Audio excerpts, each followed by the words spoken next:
First we will start by stitching the darts.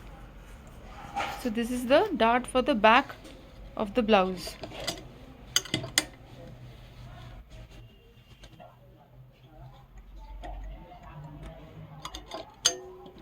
Always lock before you start.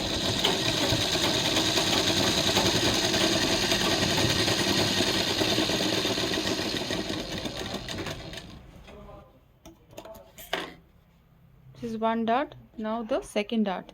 The second dart is being folded and stitched. You have to join the notches and stitch.